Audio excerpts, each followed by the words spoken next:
부동산 투자자의 필수 지식에 대해서 우리 임동건 대표님 말씀 다시 듣겠습니다. 예. 자, 이제 새해에는 내가 기필코 10년 안에 꼬마 빌딩주가 되겠다. 이제 목표를 이제 세우셨습니다, 여러분들은. 자, 그리고 주변에서 좋은 일 일어나면 남이 안 볼 때 심하게 배앓이도 하고 돈독도 오르고 그러면 이제 이제 준비 자세는 다 됐어. 그러면 이제 투자에 앞서서 적어도 속지 않아야 되고 최소한 원금을 까먹으면 안 되는, 그러기 위해서는 아무리 여러분이 공인중개사든 아니면 일반 투자자, 지식무장이 잘 된 일반 투자자라 하더라도 그래도 반드시 꼬마 빌딩, 적든 크든 건물 투자라는 어찌 보면 아파트나 오피스텔과 다른 아주 생소한 이런 그 수익형 부동산 아닙니까? 그러면 그 부분에 맞는 최소한의 필수 지식이 있습니다. 그 부분에 대해서 하나씩 설명을 드리겠습니다. 네. 용적률? 네. 자, 우리가 이제 건물 부동산, 특히 이제 건물은 건물 그 연면적이 뭡니까? 지상에 물론 뭐 연면적은 이제 지하 공간도 포함이 됩니다만 합계가 보통 우리가 지상으로 올라간 층당 그 면적을 다 합한 것이 이제 연면적인데 이 면적이 합이 클수록 예를 들어서 평당 뭐 4만 원, 5만 원. 그다음에 예를 들어서 이제 그 사무용 건물 같은 경우는 일반적으로 2호선 라인 같은 경우는 4만 원에서 5만 원 정도 합니다. 여의도 같은 경우는 6만 원에서 7만 원 정도 합니다. 임대평수 기준입니다. 실평수가 아니고. 그다음에 이제 강남대로나 테헤란 노변은 9만 원에서 10만 원 합니다. 그러면 그 연면적 평당 단가 곱하기 내가 소유하고 있는 건물 연면적, 그게 곧 나의 임대 수익입니다. 그러면 그 건물 크기를 정해주는 것이 바로 용적률입니다. 내가 100평짜리 땅을 가지고 있어. 이종 일반 주거 지역이야. 그럼 이제 서울시 조례로 200%까지 가능합니다. 200평까지 지상으로 내 건물을 세울 수가 있는 거지. 근데 200평 그걸 다 찾아먹질 못해. 또 일치권도 그 감안해야 되고, 그다음에 북쪽에 이제 그 도로가 붙어 있으면 용적률을 최대한 많이 내가 얻겠지만 뭐 그런 게 아닌 상황에서는 170%에서 180%이 정도 말하자면 실질적으로 내가 타먹는다 이거지. 그런 것도 잘 알아야 되고, 그다음에 내가 리모델링 하려고 건물을 소개받은 건물이 보니까 건축물 대장을 떼보니까 용적률이 140%밖에 없어요. 170, 80%까지는 된다고 그러는데 왜 140%냐? 그러면 증축을 할 수 있는 거 아닌가? 한 3, 40% 증축을 하면 한두 층을 올리면 그만큼 내가 임대를 더 받을 수 있으니까 증축하는 비용은 있겠지만 얻는 임대소득이 훨씬 더 크기 때문에 그런 것도 생각을 해볼 수가 있는 거죠. 그런 것들이 용적률하고 직접적으로 관계가 됩니다. 그리고 또 건폐율은 100평이다. 그럼 보통 그 3종 일반 주거 지역은 50%고 나머지 2종 주거, 준주거, 일반 상업, 준공업 이런 것들은 거의 60%입니다. 100평에 60평씩 올라가. 3종 주거는 50평이 올라가. 근데 물건 소개받은 거 보니까 2종 주거인데 50한 8, 9평 올라가야 되는데 어떤 건 40평만 올라갔어요. 너무 좁게 올라간 거야.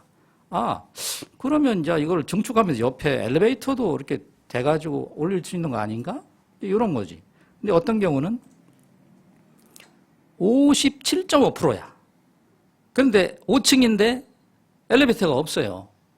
근데 안에 보니까 계단이 가파라가지고 계단이 가파르고 화장실이 조그맣게 있는데 화장실 있는 자리에다가 엘리베이터를 설치하자니 너무 좁아. 안 돼. 그러면 어떻게 해? 건물 밖에 외벽에다가 엘리베이터 통을 설치해가지고 이제 리모델링 하면서 증축을 동시에 할 수가 있어요. 그런데 건폐율을 보니까 57.5%야.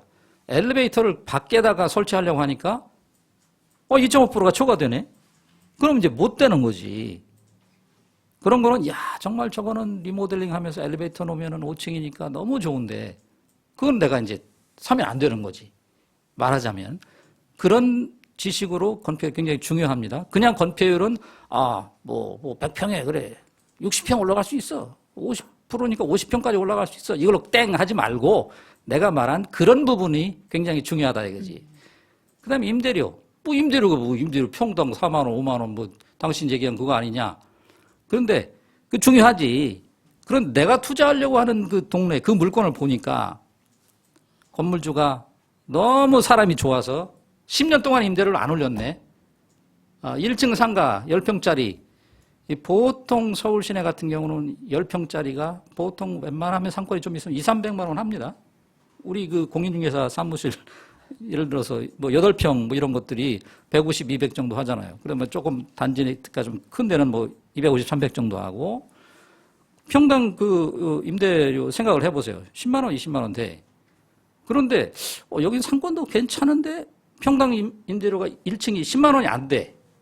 그런 임대료. 상대적으로 내가 투자하려고 하고자 하는 대상 건물에서 나오는 임대료가 그 입지에 맞는 시세를 제대로 받고 있냐? 아니면 여긴 너무 임대 수익률이 너무 좋아. 보니까 이상해. 이거 얘들이 짜고서 수익률 높여가지고 팔아먹기 해가지고 지들끼리 일부 보존해주고 이런 거 아닌가? 이런 거 제대로 판단할 때 그 임대료에 대해서 잘 알아야 된다 이거지. 내가 투자하려고 하는 그 대상 물건 그 주변 경쟁 대상이 될 만한 것들 그런 그 물건에 대한 임대료를 같이 조사를 해야 된다 이거예요. 예. 그다음에 공실률. 공실률은 뭐야? 뻔하지. 문제는 공실률이 뭔지를 모르는 게 문제가 아니고 공실률을 줄이는 거 아니면 없애는 거 이거를 어떻게 하느냐. 요거에 포커스를 맞춰서 공부를 해야 된다 이거죠. 어느 꼬마 빌딩은 들어가 보면은 좀 푸근한 느낌이 들어. 화장실 들어가면은 화장실도 양변기로 돼 있고 아주 그 향기롭고 굉장히 좀 들어가서 나오고 싶지가 않아. 그냥 세면도 깨끗하고 옷도 복장도 한번 이렇게 한번 살펴보고 머리도 한번 손질해보고 어떤 화장실은 들어가면 그냥 화장방 가스통에서 밖에 튀어나오고 싶을 정도로 아주 악취에다가 좀 지저분하고 그런 데는 당연히 공실률이 많이 발생하죠. 그 임차인들이 만족하지 못하는 것은 공실도 빨리 발생합니다. 빨리 탈출하고 싶으니까. 그러면 임차인들이 오래 머물 수 있도록 하려면 어떻게 해야 되냐. 건물주가 신경을 써줘야지. 예. 그렇게 해서 리모델링해서 대파는 말하자면 그런 차원. 그 다음에 수익률. 수익률 모르는 분은 없어요. 수익률을 제고하기 위해서 어떤 노력을 해야 되는 것이냐. 이런 부분. 요즘은 이제 꼬마 빌딩 서울 시내 같은 경우는 50억 이하에서 매매 가능한 임대 수익률이 보통 4%대입니다. 강남권은 3%에서 4% 사이. 그다음에 그 강남 3구 제외한 나머지 지역에서는 약 4% 정도는 돼야 그래도 소위 입질이 옵니다. 가격 좀 어떻게 좀 깎아주세요, 어쩌고. 예. 그리고 이제 수도권으로 들어가면 특히 인천 지역으로 가면은 5%에서 7% 이런. 그다음 지방으로 들어가면 원룸 통건물 이런 것들은 10% 넘는 것들도 나옵니다. 어쨌든 그런 수익률, 거래 가능한 수익률이 어느 정도에서 형성되어 있는지 이것도 좀 아셔야 된다 이거죠. 그다음에 지구 단위 계획구역. 엄청 좋대 물건이. 이제 당산역. 제가 이제 영등포에 있습니다만은 당산역이 영등포구에서는 굉장히 유동인구도 많고 지금 더블 역세권인데 앞으로 거기가 이제 목동선 경전철까지 추가가 되면은 이제 트리플 역세권이 됩니다. 그런데 이 대로변의 일부는 지구 단위 계획구역으로 묶여 있습니다. 근데 토지 이용 계획 확인할 때 보면 지구 단위 계획구역이라고 돼 있지 어떻게 개발이 되는지 몰라. 그거를 이제 구청에 가보니까 옆에 인근 필지하고 두 필지, 세 필지를 묶어서 리모델링을 하든 신축을 하든 같이 해야 돼. 내가 37억에 나와가지고 좋다고 37억인데 월세도 한 5, 600만 원 나오고 대로변이고 이거 사가지고 리모델링하면 딱 좋겠다. 이래가 덜커덕 샀어. 근데 리모델링까지는 괜찮은 데도 있고 안 괜찮은 데도 있고 지구 단위로 묶여서 그런데 신축을 하려고 샀는데 이게 안 되는 거야. 알고 보니까 옆에 필지하고 같이 묶어서 개발을 해야 됩니다. 그러면 이제 낭패가 되는 거죠. 그런 것들, 지구단위 계획구역이라고 돼 있다. 그러면은 일단은 구청 도시개발과에 즉시 알아봐서 내가 단독 개발이 가능하냐? 아니면 리모델링이라도 가능하냐? 아니냐? 아니면 차불어야지. 그 다음에 상권과 입지 분석. 상권 분석, 입지 분석 굉장히 중요하죠. 근데 꼬마 빌딩 투자를 하겠다고 한 10억 정도 가지고 아니면 5억에서 10억 정도 가지고 홍대, 가로수길, 뭐 강남역 이런 데만 찾아. 뭐 어디 좀 성수동이 뜬다 그러니까 성수동, 뭐 경리단길, 뭐 그다음에 망원동까지 이제 퍼져나가는 게 뭐 그쪽 동네도 막. 그러니까 그런 쓸데없는 그런 상권에 대한 그런 거 하지 말고 50억이야. 특히 대개 보면 10억에서 30억이 대부분입니다. 여러분들이 투자하거나 또는 투자하겠다고 오는 사람들이 보면 대개 10억 전후 가지고 와. 그런 사람들이 뭐 그런 소리 하면은 그냥 돌려보내 그냥.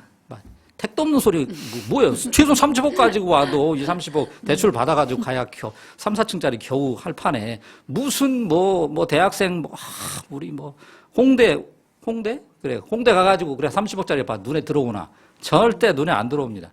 돈이 되는 거는 또 그런 거 되지도 않아. 그럼 뭐 한 25평짜리 뭐 15억 주고 사가지고 뭘 해 나중에 지어봤자 안 돼. 그러면 거의 동네 상권입니다. 우리가 10억, 20억, 5억 가지고 투자하는 것들은 거의 동네 상권이거든. 그 중에서 괜찮은 물건을 잡아서 리모델링을 하든지 신축을 하든지 이렇게 해가지고 예쁘게 가꿔서 여자들 본판은 멀쩡해.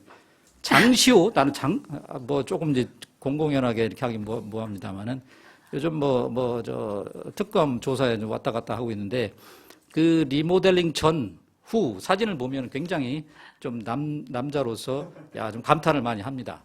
말하자면 건물 리모델링이 그런 거다 이거지.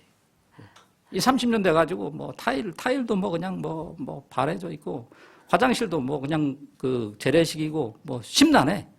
요거를 그렇게 예쁘게 갖고 오는 것이 리모델링인데 그러려면 이제 상권 그 가격에 맞는 상권, 그 가격에 맞는 입지를 잘 파악을 하셔야 되겠죠.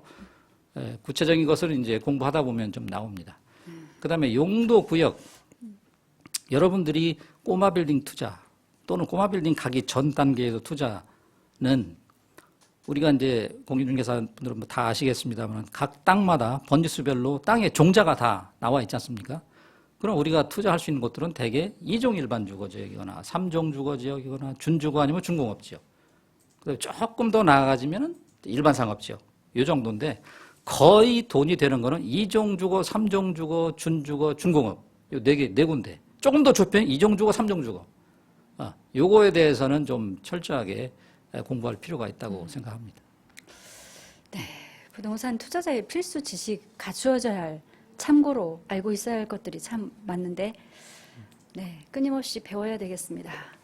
네, 열강을 해주셨는데요. 잠시 또 쉬셨다가 다음 시간 또 뵙겠습니다. 네.